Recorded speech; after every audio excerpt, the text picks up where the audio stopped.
pagpamalandong sa pulong sa Dios sa kamuntagon. Sliced bread, dawata ug kana ang pulong sa Ginoo. Maayong buntag kayong tanan nga naminaw karon dinhi sa atong pagpamalandong sa pulong sa Dios.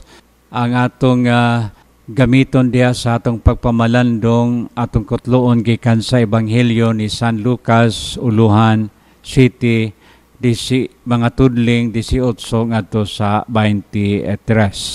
Dinhi atong makita nga may mga tinun-an si Juan nga magbubunyag og nakasaksi sila sa mga gibuhat o tudlo gisangyaw ni Jesus ug ang mga buhat nga iyang gipakita.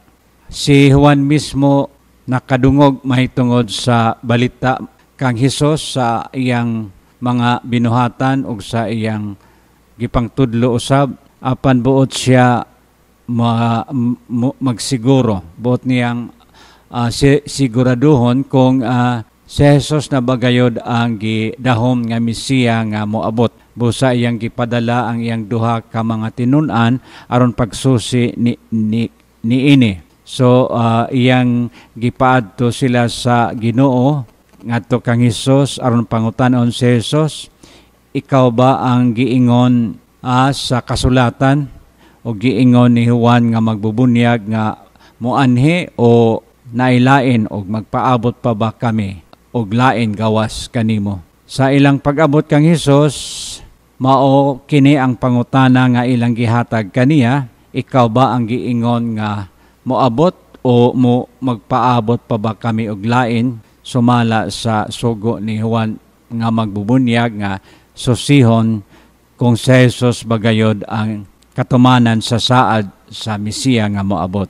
Si Jesus wala motubag og huo o dili. Ang iyang gitubag sa mga tinun-an, miingon siya, lakaw kamo, pauli og sigunli si Juan sa inyong nakita og nadungog. Unsa man day ang ilang nakita og nadungog?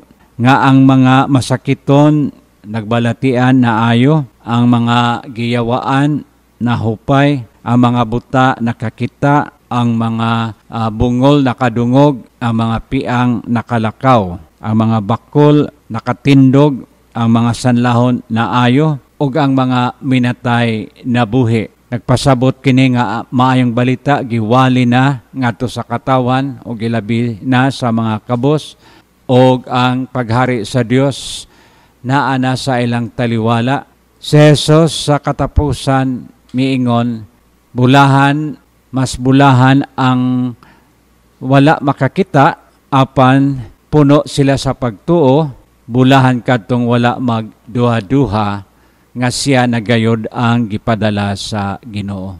Kung atong tanawon si Juan nga magbubunyag nga puno sa pagtuo ug paglaom, o alang kaniya ang Mesiyas moabot na gayod, gibati pagihapon sa pagduha-duha, buot pagihapon siya maniguro.